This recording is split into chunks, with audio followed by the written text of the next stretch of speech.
క్రీస్తు వారి పరిశుద్ధ నామంలో కూడా వచ్చిన విశ్వాసులందరికీ మరొకసారి వందనాలు తెలియజేసుకుంటూ నూతన సంవత్సర శుభాకాంక్షలు కూడా తెలియజేస్తా ఉన్నాను. దేవుని మహాకృప, మహదైశ్వర్యం, ఆయన కాపుదల, ఆయన భద్రత మన మీద, మన కుటుంబాల మీద హెచ్చుగా ఉండడాన్ని బట్టి దినం వెంబడి దినం, గడియ వెంబడి గడియ, సంవత్సరం వెంబడి సంవత్సరం మనము జీవించడానికి ప్రభు కృప చూపిస్తూ ఉన్నారు. నేను వార్తలు చూస్తూ ఉన్నాను. వార్తలలో వోల్వో కంపెనీ, కార్లలో బెస్ట్ కంపెనీ వోల్వో కంపెనీ. ఆ వోల్వో కంపెనీకి కర్ణాటకకు సంబంధించిన ఒక కుటుంబం అంతా కారు కొనుక్కోవడానికి వెళ్ళింది. మంచిది, కారు కొనుక్కున్నారు. చాలా అందమైన కారు, వైట్ కారు కొనుక్కున్నారు. కంపెనీ ఫీచర్స్ కూడా చెప్పింది. ఈ కారులో ఎలాంటి యాక్సిడెంట్స్ జరిగినా లోపల ఉన్న మనుషులకి ఏం కాదు, ఎయిర్ బెలూన్స్ అవన్నీ ఓపెన్ అవుతాయి, దీని బాడీ షేప్ కూడా చాలా గొప్పగా చేయబడింది అని చాలా ఫీచర్స్ చెప్పారు. వాళ్ళకి డెమో క్లాస్ కూడా ఇచ్చారు. అంత బాగానే ఉంది. వారు కారును తీసుకొని ఇంటికి వెళుతూ ఉన్నారు. హైవే మీద వెళుతూ ఉంటే ఒక విచిత్రమైన సంఘటన జరిగింది. ఏంటనంటే, అవతల వైపు వస్తున్నటువంటి ఒక పెద్ద లారీ వచ్చి యువతలున్న కంటైనర్ని కొట్టినప్పుడు ఆ కంటైనర్ ఏం చేసిందంటే ఆ పక్కనున్న కారు మీదకి అలా ఒరిగిపోయింది. అక్కడ దాన్ని అలా కట్ చేస్తే తీరా చూసింది ఏంటంటే, ఆ కంటైనర్ని ఎత్తి చూపించినప్పుడు ఏ ఫ్యామిలీ కొత్త కారు కొనుక్కొని సంతోషంగా విందు చేసుకొని తిరిగి తమ ఇంటికి వెళుతూ ఉన్నారో ఆ కారు అలాగ నుజ్జు అయిపోయింది. ఆ వెళ్ళిన 5 ఫ్యామిలీ మెంబర్స్ ఒక్కళ్ళు కూడా బ్రతకకుండా చనిపోయారు. అలాంటివి చూసినప్పుడు ఏమనిపిస్తుందంటే, కారు కూడా, అన్ని లక్షలు పోసిన కారు కూడా ఆ ప్రాణాలను చెప్పండి కాపాడలేకపోయింది. ఇప్పుడు ఇలా అనుకుందాం, దేవుని కృపా కాపుదల మన ఎడల ఎంత ఉన్నతమైనది. ఆయన మనల్ని ఎంత సంరక్షిస్తూ ఉన్నాడు. తన ఆరోగ్యకరమైన రెక్కల కింద ఎంత మనల్ని కంఫర్ట్ చేస్తూ ఉన్నాడు, భద్రపరుస్తూ ఉన్నాడు. ఎంత సెక్యూరిటీ ఆయన మనకు అనుగ్రహిస్తూ ఉన్నాడు. రాకపోకలలో నీ దేవుడైన యెహోవా నీకు తోడై ఉన్నాడు. అబ్బా, ఎంత గొప్ప మాట! రాకపోకలలో నీ దేవుడైన యెహోవా నీకు తోడై ఉన్నాడు అని. పగలు ఎండ దెబ్బైనను చెప్పండి, పగలు ఎండ దెబ్బైనను చెప్పండి, రాత్రి వెన్నెల దెబ్బైనను. వెన్నెలకు కూడా దెబ్బ ఉంటుందా? వెన్నెలకు కూడా దెబ్బ ఉంటుందా అంటే డాక్టర్స్ ఏం చెప్తున్నారంటే, అంటే పౌర్ణిమ ఉన్నటువంటి వెన్నెల టైంలో మనుషులకట పక్షవాతం ఎక్కువగా రావడానికి అవకాశం ఉందట. పక్షవాతం రావడానికి ఎక్కువ అవకాశం ఉందట. అంటే వెన్నెల పౌర్ణిమ లేదు ఆ సీజన్లో. ఇప్పుడు ఇలా అనుకుందాం, పగలు ఎండ దెబ్బ అయినను చెప్పండి, రాత్రి వెన్నెల దెబ్బ అయినను చెప్పండి, నీ తగలదు, నిన్ను కాపాడువాడు చెప్పండి, నిన్ను కాపాడువాడు కునుకడు నేత్రపోడు. ఎంత గొప్ప సెక్యూరిటీ దేవుడు మనకు అనుగ్రహిస్తూ ఉన్నాడు. 2025వ సంవత్సరం మొదటి వారంలో లేదు మొదటి రోజున మనం ప్రభువుని ఆరాధించబద్దులమై ఉన్నాం. సకాలంలో వచ్చిన మీ అందరికీ వందనాలు. ఓ చిన్న వాక్యాన్ని చదువుకొని మన ప్రభువుని మనం ఈ నూతన సంవత్సరంలో గణపరుచుకుందాం. మనకి నూతన సంవత్సరం కానీ దేవుడికి కాదు. మనం కాలంలో ఉన్నాం, చాలాసార్లు చెప్పుకుంటా ఉన్నాం. మనకి హ్యాపీ బర్త్డే, ఆయనకి కాదు. మనకి డెత్ డే, ఆయనకి కాదు. మనకి ఫాదర్స్ డే, మదర్స్ డే కదా, ఇలా చాలా డేలు పెట్టేసుకున్నాం. అన్ని రోజులు చేసుకునే తీరిక లేదు కాబట్టి కొన్ని రోజులు కొన్నిటికి కేటాయించాం. కానీ దేవుడు కాలానికి బయట ఉన్నాడు. ఆయనకి నువ్వు హ్యాపీ న్యూ ఇయర్ దేవుడా అని చెప్పలేవు. ఎందుకంటే కాలంలో మనం ఉన్నాం, కాలానికి బయట ఆయన ఉన్నాడు. ఓకే, ఇప్పుడు అంశంలోనికి వెళ్ళిపోదాం. యోహాను సువార్త 4వ అధ్యాయము 23, 24 వచనాలు అందరం కలిసి చదువుకుందాం. యోహాను సువార్త 4వ అధ్యాయము 23, 24 వచనాలు కలిపి చదువుకోవడానికి ప్రయత్నం చేద్దాం. తీసిన వారు పక్క వారికి పేజీ నెంబర్ చెప్పడానికి ప్రయత్నం చేయండి. యోహాను సువార్త 4వ అధ్యాయము 23, 24 వచనాలు. అయితే యథార్థముగా ఆరాధించువారు ఆత్మతోనూ సత్యముతోనూ తండ్రిని ఆరాధించు కాలము వచ్చుచున్నది, అది ఇప్పుడునే వచ్చేయున్నది. తన్ను ఆరాధించువారు అట్టివారే కావాలనని తండ్రి కోరుచున్నాడు. దేవుడు ఆత్మ గనక ఆయన ఆరాధించువారు ఆత్మతోనూ సత్యముతోనూ ఆరాధింపవలను. వాక్య సహాయం కొరకు చిన్న ప్రార్థన చేసుకుందాం. మనుషులు మాట్లాడితే ఉపయోగం లేదు. మనుషులందరూ వెర్రివారే, వెర్రి తలంపులు కలిగిన వారే, వెర్రి చేష్టలు దేవుని ముందు కనబరిచేవారే. మన దేవుడు మాట్లాడే దేవుడు, సూటిగా స్పష్టంగా మనకు అర్థమయ్యే రీతిలో ఆయన మనతో సంభాషించగలిగిన దేవుడు. ప్రార్థన చేసుకుందాం. మహాపరిశుద్ధుడా, జీవం కలిగిన తండ్రి, మరొకసారి నీ పాద సన్నిధికి వస్తూ ఉన్నాం. ఎన్నిసార్లు నీ పాదాల వద్దకు వచ్చినా నువ్వు త్రోసివేసే దేవుడు కాదు నాయన. నీ సన్నిధిలో ఆ స్వేచ్ఛ, ఆ స్వాతంత్రం మీరు మాకు అనుగ్రహించారు. అబ్బా తండ్రి అని మొరపెట్టుకున్నప్పుడు నీ పరిశుద్ధ పర్వతం నుండి ఉత్తరమిచ్చే మా మంచి దేవునిగా ఉన్నందుకే స్తోత్రాలు. చదవబడిన లేఖన భాగాన్ని మా వినికిడిలో దీవించండి నాయన. వాక్య స్వరూపి అయిన దేవా, నీ ప్రత్యక్షతను కోరుకుంటున్నాం. వచ్చిన బిడ్డలను బట్టి వందనాలు. రావాల్సిన వారిని త్వరపెట్టి తీసుకునండి. మీరే మహిమ పొందమని నజరేయుడైన యేసుక్రీస్తు వారి పరిశుద్ధ నామంలో ప్రార్థించి అడిగి వేడుకొనుచున్నాము తండ్రి, ఆమేన్. చదవబడిన మాట 23 స్టార్టింగ్లో, అయితే యథార్థముగా ఆరాధించువారు ఆత్మతోనూ సత్యముతోనూ తండ్రిని ఆరాధించు కాలము వచ్చుచున్నది. యథార్థముగా ఆరాధించువారు, యథార్థత అనే మాట దైవజనులు పెద్దలు ప్రార్థనాపూర్వకంగా ఈ సంవత్సరంలో మనము ఆయా అంశాలలో ఎదుగునట్లుగా ప్రతి సంవత్సరం ఒక్కొక్క మోటివ్ పెట్టుకొని మనం ఆ అంశాలు ఎదగడానికి మనం ప్రయత్నం చేస్తూ ఉన్నాం. ఈ సంవత్సరం దేవుని కృపను బట్టి దైవజనులు నిర్ణయించిన రీతిగా యథార్థత అనే మాట మనకు కనిపిస్తూ ఉంది. బైబిల్లో మనకి ఇవ్వబడిన 3 వచనాలు మనం చూస్తూ ఉంటే యథార్థత అనే మాట వివిధ సందర్భాలలో వివిధ అర్థాలతో చెప్పబడింది. తెలుగులో అయితే యథార్థత అనే మాటే కంటిన్యూ అయింది, కానీ యథార్థతకి చాలా పర్యాయ పదాలు ఉన్నాయి. మీరు వరల్డ్ నేషన్స్ అంటే యునైటెడ్ నేషన్స్ చూస్తూ ఉన్నప్పుడు ఐక్యరాజ్య సమితి ఈ మాటని, అంటే యథార్థత అనే మాటని ఎలా తీసుకుందంటే సమగ్రత అని తీసుకుంది. సమగ్రత అంటే అర్థం ఏంటంటే ఇంటిగ్రిటీ అని అర్థం. ఇంటిగ్రిటీ అనేది ఒక బ్రాడ్ వైడ్ వర్డ్ అనమాట. అంటే అందులో సమగ్రత లేదు, ఇంటిగ్రిటీ అనే మాటలో చాలా కోణం ఉంది, అంటే చాలా అంశాలు ఉంటాయి అందులో. ఆ యథార్థత అనేది యునైటెడ్ నేషన్స్ ఆ ట్రూత్ అని కానీ హానెస్ట్ అని కానీ చిన్న చిన్న పదాలు తీసుకోదు, అది ఇంటిగ్రిటీ అనే మాటనే తీసుకుంటూ ఉంటుంది. ఓకే, మన జీవితాల్లో ఆయనను యథార్థంగా ఆరాధించటం, యథార్థంగా ఎందుకు చెప్పాల్సి వచ్చింది అంటే మన ఆరాధనలో తాత్కాలికంగా, యాదృచ్ఛికంగా, అలవాటు ప్రకారం ట్రెడిషనల్గా చేసే ఆరాధనలు ఉన్నాయి. కాబట్టి స్పష్టంగా ఆయన ఆరాధించేవారు ఎంత స్పెసిఫిక్ అంటే ప్రత్యేకతను కలిగి ఆరాధించాలో అక్కడ రాయబడి ఉంది. ఇక్కడ ఇంగ్లీష్లో ఏమనుందంటే, ఇక్కడైతే యథార్థముగా ఆరాధించువారు అని ఉంది, కానీ ఇంగ్లీష్లో ఏమనుందంటే but the hour is coming and is now here when the true worshippers will worship. అంటే ట్రూ వర్షిపర్స్ అని రాయబడి ఉంది. యథార్థముగా ఆరాధించువారు అనే మాటకి ఇక్కడ ఇంటిగ్రిటీ అనే మాట వాడలేదు, కానీ ఇక్కడ వాడిన పదం ఏంటంటే ట్రూ వర్షిపర్, అంటే నిజముగా ఆరాధించువారు లేదా సత్యముగా ఆరాధించువారు అని రాయబడి ఉంది. అవును, మనం ఎందుకు సత్యముగా ఆరాధించాలి? మనం ఎందుకు నిజమైన ఆరాధన చేయాలి? ఎందుకు మన ఆరాధనలు యథార్థముగా ఉండాలి? ఆత్మతోనూ సత్యముతోనూ మనం ఎందుకు ఆయన ఆరాధించాలంటే, ఆయన గుణ లక్షణాలను చూసినప్పుడు ఆయన అంత గుణవంతుడు, ఆయన గుణ లక్షణాలను చూసినప్పుడు ఆయనంత ఉన్నతుడు, ఆయన గుణ లక్షణాలు చూసినప్పుడు ఆ యథార్థతకి ఆయనే ఉనికి పట్టు, ఆ యథార్థతకు ఆయనే సోర్స్, ఆయనే గని, ఆయనే ఆ వనరు. అంటే ఆయన నుండి, ఆయన ద్వారా, ఆయన వలన ఆ యథార్థత మనము చూడగలం, మనం కలిగి ఉండగలం, మనం యథార్థంగా జీవించగలం. అంటే నన్ను బట్టి యథార్థత రాదు, నా బ్రతుకును బట్టి యథార్థత రాలేదు, నా యొక్క భక్తిని బట్టి లేకపోతే నా క్రియలను బట్టి యథార్థంగా నేను జీవించడం కుదరదు. కానీ నా తండ్రి అయిన దేవుడు నాకు మార్గదర్శిగా ఉన్నాడు. యథార్థంగా ఎలా ఉండాలో, ఎలాగ జీవించాలో, ఎలాగ మసగాలో, ఎలా ఆరాధించాలో కూడా ఆయన నా మోడరేటర్. బట్టల షాప్కి వెళ్తాం, బట్టల షాప్ ముందు బొమ్మలు నిలబెట్టి ఇలా ఇలా ఇలా రకరకాల యాంగిల్లో ఉంటాయి. ఆ బట్టల షాపులో ఆ ముందు పెట్టిన బొమ్మలు ఏం చెప్తాయంటే, ఈ షాపులో వస్త్రాలు ఇంత అందంగా ఉంటాయి అని ఆ ఉన్నతమైన వస్త్రాలు ఆ బొమ్మలకు తొడిగి డెమో పీసులుగా పెడతారు. అంటే ఆ వాటిని చూసినప్పుడు మనం కొంత మోటివేట్ అయ్యి లోపలికి వెళ్ళి వస్త్రాలు కొంటూ ఉంటాం.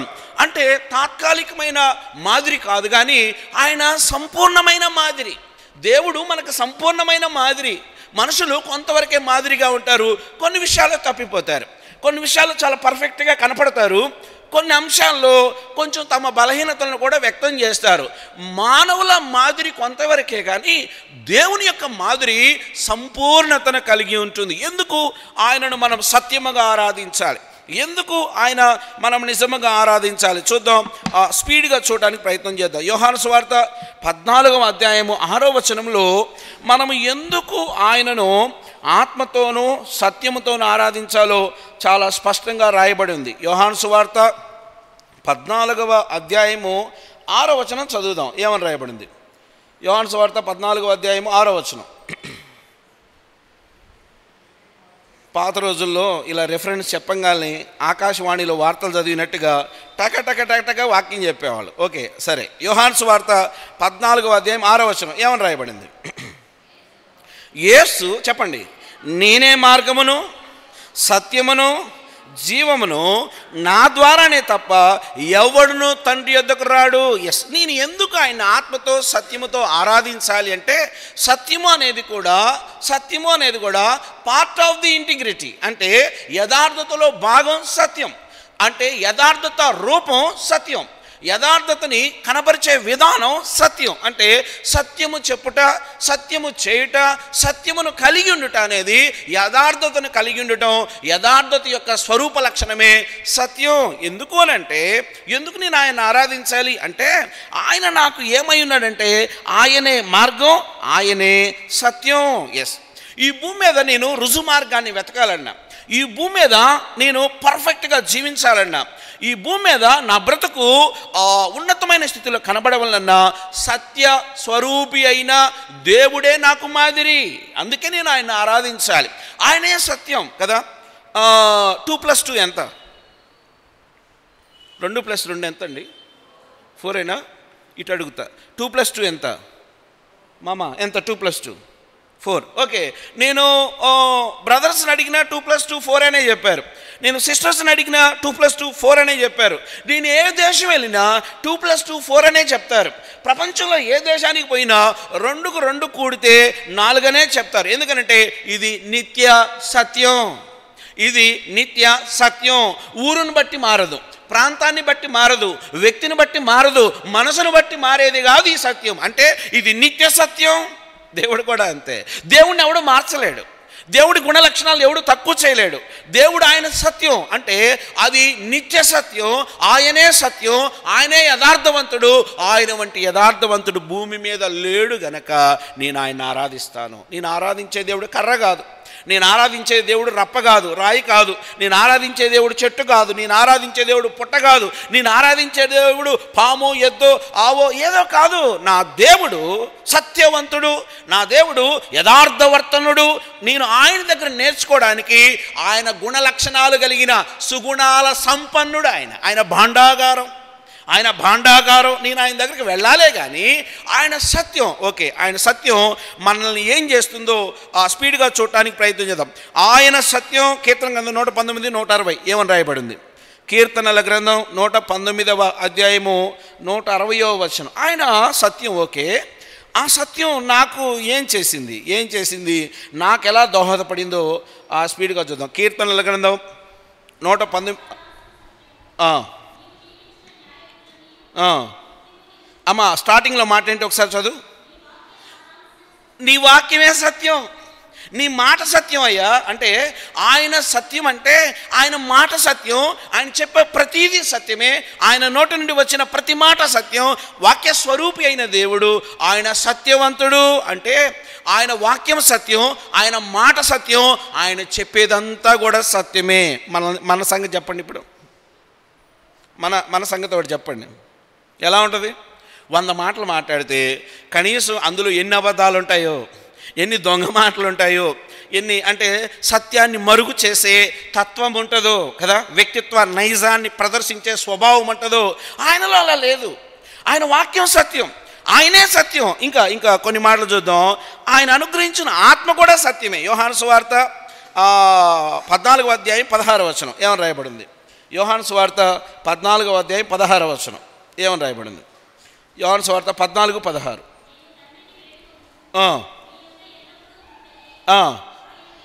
ఆయన వేరొక ఆదరణకర్తను అనగా సత్య స్వరూపియగు ఆత్మను మీకు అనుగ్రహించును. ఇప్పుడు చూసాం, ఆయన సత్యం, ఆయన మాట సత్యం, ఆయన అనుగ్రహించిన పరిశుద్ధాత్మ దేవుడు. అందుకే ఆయనకి పేరు ఏంటంటే సత్య స్వరూపియగు ఆత్మ.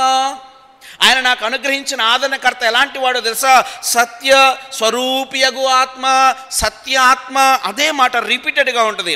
యోహాను 15:26లో కూడా మాట రాయబడింది. ఏమని రాయబడింది? యోహాను సువార్త 15వ అధ్యాయం 26వ వచనం.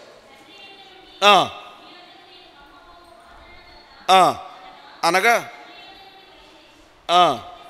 సత్యస్వరూపి అయిన ఆత్మ. మరలా ముందుకు పోదాం. 16:13 యోహాను 16:13 మరలా అగైన్ 16:13 ఏమని రాయబడింది? అనగా సత్యస్వరూపి అయిన ఆత్మ. 3 వచనాలు ఏం కనబడతా ఉంది? ఆయనే సత్యం, ఆయన మాట సత్యం, ఆయన అనుగ్రహించిన పరిశుద్ధాత్మ నడిపింపు సత్యం, ఆయన ఆయన ఆయన ఆయన మనకు అనుగ్రహించిన ఆత్మ సత్య స్వరూపమైన ఆత్మ.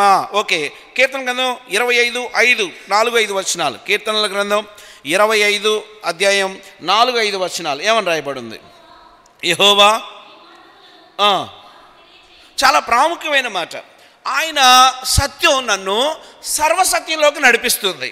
ఆయన సత్యవర్తనుడు, ఆయన మాట సత్యం, ఆయన అనుగ్రహించిన పరిశుద్ధాత్ముడు సత్యస్వరూపియగు ఆత్మ, ఆయన సత్యం. ఆయన సత్యం నన్ను ఏం చేస్తుందంటే సర్వసత్యంలోనికి నన్ను నడిపిస్తూ ఉంది, రుజు మార్గంలో నన్ను నడిపిస్తూ ఉంది. అంటే నేను వెళ్ళే మార్గములో అసత్యము లేదు, నేను వెళ్ళే మార్గంలో అది యథార్థవంతమైన మార్గం, రుజు మార్గం, సరి అయిన మార్గం, పరిశుద్ధమైన మార్గం, విశ్వాస సహితమైన మార్గం, చక్కని మార్గం, రక్షణ కలిగినటువంటి మార్గం, విమోచన కలిగిన మార్గం, పర సంబంధమైన మార్గం. అంటే ఆయన తన యొక్క సత్యముతో నన్ను సర్వసత్యంలోనికి నడిపిస్తూ ఉన్నాడు. తర్వాత వచనం, కీర్తన గ్రంథం 91వ అధ్యాయము 4వ వచనం. మీరు ఇంటికి వెళ్ళిన తర్వాత ధ్యానం చేయండి, ఎంత మధురమైన మాటలు అక్కడ మీకు కనిపిస్తాయో. ఇక్కడ సమయం లేదు కాబట్టి నేను ముందుకెళ్ళిపోతున్నాను. కీర్తన గ్రంథం 91:4. ఇంకా ఆయన సత్యం మనల్ని ఏం చేసింది? ఆయన రెక్కలతో నన్ను కప్పును, ఆయన రెక్కల కింద నాకు ఆశ్రయం ఉంది. ఆయన సత్యము చాలా ప్రాముఖ్యం. ఆయన సత్యం నన్ను కాపాడుతూ ఉంది, ఆయన సత్యం నన్ను కప్పుతూ ఉంది, ఆయన సత్యము నన్ను సంరక్షిస్తూ ఉంది. నేను సత్యం కోసం నిలబడినప్పుడు లోకంలో అవమానాలు వస్తాయి. నేను సత్యం కోసం నిలబడిన యథార్థంగా నిలబడినప్పుడు అవమానాలు వస్తాయి, నిందలు వస్తాయి. సత్యవర్తనుడైన దేవుని సాక్షిగా నేను ఉంటున్నప్పుడు అవమానాలు, నిందలు వస్తాయి. అయితే దేవుడు ఎలా ఉంటాడంటే ఆయన తన రెక్కలతో, కదండి ఎంత గొప్ప సంరక్షణ. నేను సత్యము కొరకు నిలబడినప్పుడు, సత్యవర్తనుడైన దేవుణ్ణి ఆరాధిస్తున్నప్పుడు, యథార్థవంతుడైన దేవుణ్ణి నేను ప్రకటిస్తున్నప్పుడు ఆయన తన ఆరోగ్యకరమైన రెక్కల కింద నన్ను కప్పుతున్నాడు. ఆయన సత్యం నన్ను సంరక్షిస్తుంది, ఆయన సత్యం నన్ను సర్వసత్యములోనికి నడిపిస్తుంది. ఇంకో మాట చూసిన తర్వాత మాటకి వెళ్ళిపోదాం. కీర్తనల గ్రంథం 117వ అధ్యాయం 2వ వచనం ఏమని రాయబడింది? కీర్తనల గ్రంథం 117వ అధ్యాయం 2వ వచనం ఏమని రాయబడింది? కాబట్టి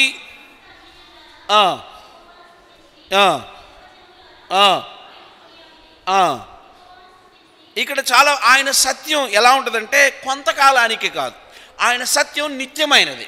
ఆయన సత్యం ఇక్కడి వరకే కాదు, ఆయన సత్యవర్తుడైన దేవుడని సేరూపులు కేరూపుల చేత కూడా ఆయన కీర్తించగలిగిన సమర్థుడైన దేవుడు. అంటే ఆయన సత్యం నిత్యమైనది, ఆయన సత్యం నన్ను రక్షిస్తుంది, ఆయన సత్యం సర్వసత్యంలో నడిపిస్తుంది, ఆయన మాటే సత్యం, ఆయన ఇచ్చిన ఆత్మ సత్యం, ఆయనే సత్యం. అంటే ఆ యథార్థవర్తనుడైన దేవుని నేను ఎందుకు ఆరాధించాలంటే యథార్థత ఆయనది, ఆయన గొప్ప సుగుణం. రెండో మాటకి వెళ్దాం. ఒకటి, ఆయన సత్యము కనుక నేను ఆరాధిస్తా ఉన్నాను. రెండో మాటకి వెళ్దాం, ఆయన ప్రేమ కూడా సత్యమే. చూద్దాం. 1 యోహాను 4:16. ఇప్పుడు దాకా చెప్పుకుందంతా ఒక మాటే. ఆయన సత్యం మనల్ని కాపాడుతుంది, ఆయన సత్య స్వరూపి అయిన దేవుడు. ఓకే. రెండవదిగా ఆయన నా ఎడల చూపించే ప్రేమ కూడా సత్యమే కదా. ఆస్తులుంటే ఎంత ప్రేమిస్తారో, ఆస్తులుండి అంతస్తులుండి అధికారం ఉంటే వచ్చేవాడికి పోయేవాడికి పొంతు ఉండదు కదా, పలకరించే వాళ్ళు ఎంత బాగా పలకరిస్తారు. ఒక అధికారం ఉన్నప్పుడు, ఒక అందం ఉన్నప్పుడు, ఒక ఆస్తి ఉన్నప్పుడు అందరూ చుట్టాలే, అందరూ బంధువులే.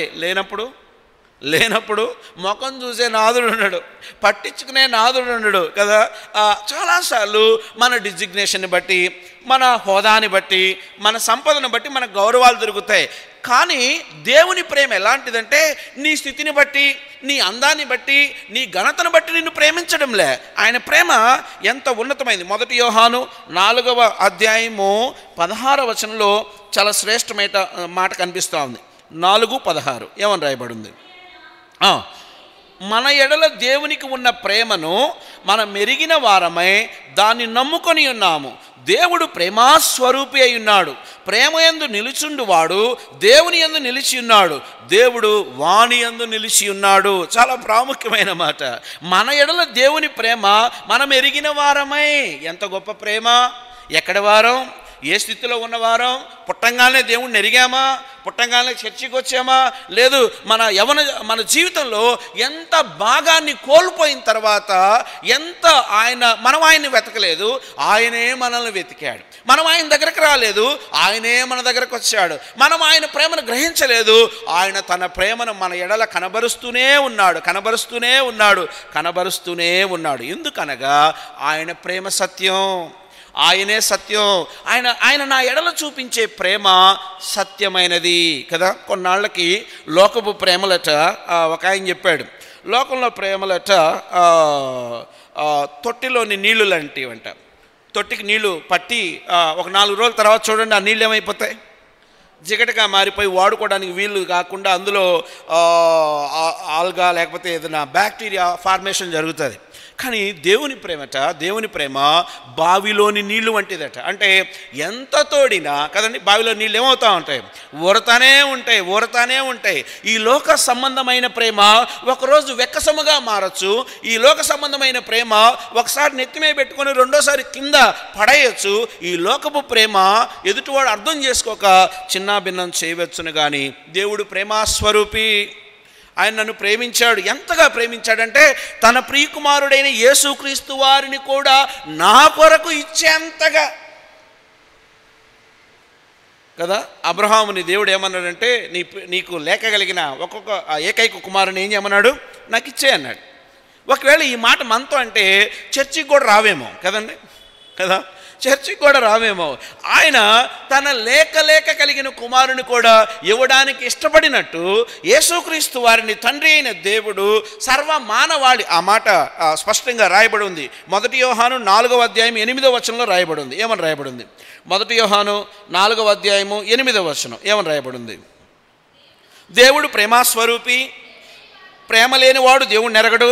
9 మనము ఆయన ద్వారా జీవించినట్లు దేవుడు తన అద్వితీయ కుమారుని లోకములోనికి పంపెను. దీనివలన దేవుడు మన యందున్న ప్రేమ ప్రత్యక్షపరచబడెను. ఒకేలా కుమారుణ్ణి ఘనత కోసం పంపలే, కుమారుణ్ణి వైభవం కోసం పంపలే, కుమారునికి హెచ్చింపు కొరకు పంపలే. ఆ తండ్రి అయిన దేవుడు కుమారుని ఎందుకు పంపించాడు తెలుసా? నీకు నాకు ప్రతిగా నీ మీద నా మీద పడవలసిన శిక్షకు పంపించాడు కదండి. కొంచెం నీ పిల్లోని పంపిస్తావా, 10 కొరడా దెబ్బలు కొట్టి పంపిస్తా అంటే పంపిస్తారండి మీరు? మీ బాబుని ఒకసారి పంపించు, గదిలో పడి చింతకాయ పచ్చడి నూనెట్టుగా నూరి మళ్ళీ వెంటనే మీ బాబుని మీకు పంపిస్తానంటే కదా, మేమే కొట్టం, మా పిల్లోడి మేమే చెయ్యి కదా. టీచర్లు కొడితే కేసులు పెడుతున్నారంట, వాళ్ళకు వందనాలు చెప్పాలి కదా. టీచర్లు జ్ఞానబోధ చేయడానికి కొడతారైతే టీచర్ల మీద కంప్లైంట్ చేసి ఈనాడు టీచర్లు కూడా పిల్లల మీద చెయ్యేసే స్థితిలో లేరు కదా. ఇదిగో ఆయన ఎంత గొప్ప ఘనమైన దేవుడు అంటే తన అద్వితీయ అంటే ఏకైక కుమారుని కూడా మనకు ఇచ్చేంత ప్రేమ. మనం ఏం సన్మానించామా ఏంటి? మనుషులు ఏమైనా ఆయన సన్మానించారా? కాదు, రాణతో కొట్టారు, ఆయనని ముఖం మీద ఉమ్మి వేశారు, ఆయన శరీరాన్ని నాగడి చలవలే దున్నారు, ఈపు మీద అరచేత్తో కొట్టి నిన్నెవరు కొట్టారో చెప్పు కదా. నింద, అవమానం, వేదన, కన్నీరు, రక్తం కార్చటం, ఓర్చుకోవడం, తట్టుకోవడం, ఇవన్నీ చెయ్యడానికి ఆయన ఈ లోకానికి వచ్చాడు. ఇప్పుడు చెప్పండి, నిన్ను నన్ను ప్రేమించే దేవుని గొప్పతనం ఏంటిదో. అందుకే ఒకటి, ఆయన సత్యం రెండో మాట, ఆయన ప్రేమ కూడా సత్యమే. ఆయన నా ఎడల చూపించిన ప్రేమ ఈ భూమి మీద ఎవరు చూపించలేరు. ఎందుకంటే ఆయన నా కొరకు ఈ భూమి మీద రావటం మాత్రమే కాదు, నా మీద పడవలసిన శిక్షను తన మీద వేసుకొని నన్ను ఫ్రీగా, నన్ను స్వేచ్ఛగా చేశాడు. అంటే నాకు స్వాతంత్రం ఇచ్చాడు. దాస్యపు శృంఖలాలను తెంచి నన్ను స్వేచ్ఛా జీవిని చేశాడు, నన్ను, నా ఆత్మను. ఓకే, ఆయన ప్రేమ సత్యం. మూడో చెప్పి ఆరాధనకి వెళ్ళి, ఆయన కృప కూడా సత్యమే. ఆయన చూపిన కృప, అంటే కృప అనే మాటకి ఇంగ్లీష్లో అద్భుతమైన మాట ఉంది. ఏముందంటే అన్డిజర్వ్డ్ ఫేవర్ అని ఉంది. వీఆర్ నాట్ డిజర్వ్, మనం అర్హులైన వారం కాము. అన్డిజర్వ్డ్ ఫేవర్ అంటే అర్హత లేని వానికి ఇవ్వబడిన అర్హత. నాకు అసలు అర్హతే లేదు. ఎందుకంటే దేవుణ్ణి నమ్మానని చెప్పిన తర్వాత కూడా కోకొల్లలుగా చేసిన అపరాధాలు, కోకొల్లలుగా చేసిన దోషాలు, కోకొల్లలుగా చేసిన స్థితిగతులు. కానీ ఆయన కృప నా నుండి వేరు చేయలేదు. ఆయన కృప నా నుండి వేరు కాబడలేదు. 1 కొరింథీ 15వ అధ్యాయము 10వ వచనం. 1 కొరింథీ 15వ అధ్యాయము 10వ వచనం ఏమని రాయబడింది? కొరింథీలకు రాసిన మొదటి పత్రిక 15వ అధ్యాయము 10వ వచనం ఏమని రాయబడింది? ఆయనను నేనేమై ఉన్నానో అది దేవుని కృప వలననే అయి ఉన్నాను. నేనేమై ఉన్నానో నేను ఇప్పుడు ఏమైనా అయి ఉండొచ్చు. ఈ రోజున నా భక్తి, ఈ రోజున నా ప్రార్థన, ఈ రోజున నేనని చెప్పుకోవడానికి ఏమైనా అడ్రస్ లేకపోతే ఏదైనా స్థితి అనేది ఒకటి ఉందంటే అది నా వలన కలిగినది కాదు, ఆయన కృప వలన కలిగింది.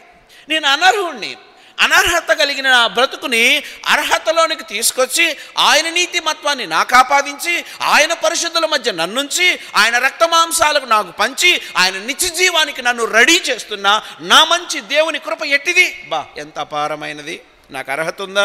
నా మాటలే సరిగా ఉండవు, వంకర మాటలు, నా మాటలే దూషణ మాటలు, నా మాటలే ఎదుటివాడిని గాయపరిచే మాటలు. నా బుద్ధి ఉందే, నా బుద్ధి వాక్యం చదివినప్పుడు బాగానే ఉంటుంది, కానీ ఆ తర్వాత చూడాలి దాని వేషాలు. ఇది నా బ్రతుకు. ఇలాంటి దిక్కుమాలిన బ్రతుకుకి ఆయన అన్ఎండింగ్ ఫేవర్, లేకపోతే ఆయన చూపుతున్న అపారమైన కృప ఏముంది అక్కడ? ఆ మాటని మరలా ఒకసారి చదువుదాం. 1 కొరింథీ 15:10. అయినను నేనేమై ఉన్నానో అది దేవుని కృప వలననే అయి ఉన్నాను, మరియు నాకు అనుగ్రహింపబడిన ఆయన కృప నిష్ఫలము కాలేదు. కానీ ఎంత కింద అంటాడు, నాకు తోడై ఉన్న దేవుని కృపయే, ప్రయాసపడినది నేను కాను, నాకు తోడై ఉన్న దేవుని కృపయే. ఆయన కృప ఏమన్నా పొందావంటే ఆయన కృప. 2024లో ఏమన్నా పొందుకున్నావు ఆత్మీయంగా అంటే ఆయన కృప. ఆయన నిన్ను అలా ట్రైన్ చేశాడు, నీకు బిడ్డలనిచ్చాడు, నీకు ఒక కుటుంబాన్ని ఇచ్చాడు, నీకు మంచి సహవాసాన్ని ఇచ్చాడు, ఆత్మీయంగా ఎదగలిగే మంచి ఫెలోషిప్ దేవుడు. అది ఆయన కృపలో నువ్వు పొందుకున్నావు. ఆయన ఎడల ఆ సమృద్ధి జీవాన్ని అలా నీకు ఇస్తూ ఉన్నాడు, నిన్ను ఎదిగిస్తూ ఉన్నాడు. 2 కొరింథీ 12:9 చివరి మాట చూసుకుని ఆరాధనలోనికి వెళ్ళిపోదాం. కొరింథీలకు రాసిన 2వ పత్రిక 12వ అధ్యాయం 9వ వచనం ఏమని రాయబడింది? అందుకు నా కృప నీకు చాలు. చాలా ప్రాముఖ్యమైన మాట. అందుకు నా కృప నీకు చాలును. Yes, my grace is sufficient. నా కృప నీకు చాలు. ఈ భూమి మీద బ్రతకాలి ప్రభు అంటే నా కృప నీకు అనుగ్రహిస్తున్నాను పో అన్నాడు. ఆయన కృపలోనే నా బలం, ఆయన కృపలోనే నా ఆనందం, ఆయన కృపలోనే నా ఆరోగ్యం, ఆయన కృపలోనే నా సంపాదన, ఆయన కృపలోనే నా పిల్లలు, ఆయన కృపలోనే నా అధికారం, ఆయన కృపలోనే నా సమస్తం. ఇప్పుడు చెప్పండి, 2024లో ఏమన్నా సాధించావంటే అతిశయంప వీలు లేదు. నా వల్ల ఏం కలగల, నేను నిష్ఫలుడను. పౌలు గారే అంటున్నాడు, నేను నిష్ఫలుడను, నేనేమై ఉన్నాను ఆయన కృప అయి ఉన్నాను అని చెబుతూ ఈ మాట కూడా ఎంతో శ్రేష్టంగా రాయబడి ఉంది. ఏమనిందంటే అందుకు నా కృప నీకు చాలును, బలహీనత యందు నా శక్తి ఏమవుతుందంట? పరిపూర్ణమగుచున్నది. కదా, ఎన్ని బలహీనతలో! మందిరానికి లేట్ రావటం కూడా ఒక బలహీనతే కదా. 10ంటికి ఆరాధన అంటే నేను మా పాప వచ్చి కూర్చున్నాం, ఒక్కళ్ళు కూడా లేరు. సరే, ఆదివారం రాత్రి వర్షిప్లో ఉన్నాం కాబట్టి కొంత టైం పడుతుంది, కాదనడంలా. కానీ ఈ 2025వ సంవత్సరంలో సకాలంలో చర్చికి రావడం అనేది ఒక నియమాన్ని పెట్టుకుందాం, ఒక నిబంధన చేసుకుందాం, ఒక ఒడంబడికలోనికి వద్దాం. నేను బలహీనుణ్ణే, అయితే ఇవన్నీ చేయడానికి నాకు శక్తి చాలదు, నన్ను బలపరచువా అని అందే నేను సమస్తమును. I can do all things that who strengthen me అంటే నన్ను ఎవరు బలపరుస్తారు? ఆయన యందు పరిచర్య చేయగలను, ఆయన యందు కుటుంబాన్ని కట్టుకోగలను, ఆయన యందు నేను అన్నీ చేయగలను, అన్ని విజయాలు. ఎస్, ఎందుకంటే బలహీనత యందు నా శక్తి పరిపూర్ణమగుచున్నది ఆయన నాతో చెప్పాను. ప్రియ దేవుని బిడ్డ, 3 మాటలు చూసాం.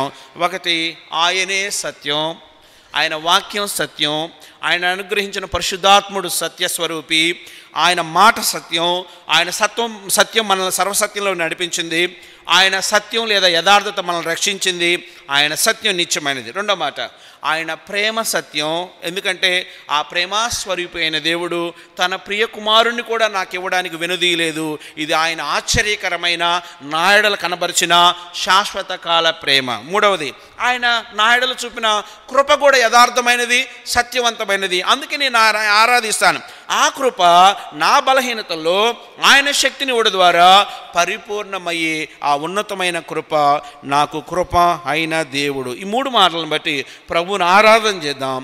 ఆయన కృప, ఆయన ప్రేమ, ఆయన సత్యం మన ఎడల కనబరిచినాడు కాబట్టి ఆయన్ని ఆత్మతోనూ సత్యంతోనూ మనం ఆరాధించబద్దులమై ఉన్నాం. కళ్ళు మూసుకుందాం, తల్ల వంచుదాం, ఎవరు కళ్ళు తెరిచి చూడొద్దు.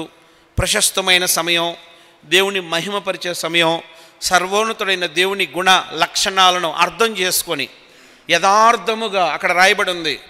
యాదృచ్ఛికంగా కాదు, మత్తుతో కాదు, లేకపోతే ఏదో ఆలోచనయుక్తంగా కాదు, కానీ యథార్థంగా ఆత్మతోనూ సత్యంతోనూ మనం ప్రభువుని ఆరాధన చేద్దాం. తల వంచుదాం, కళ్ళు మూసుకుందాం. ఒకరి తర్వాత ఒకరు క్లుప్తంగా ఆరాధన చేయడం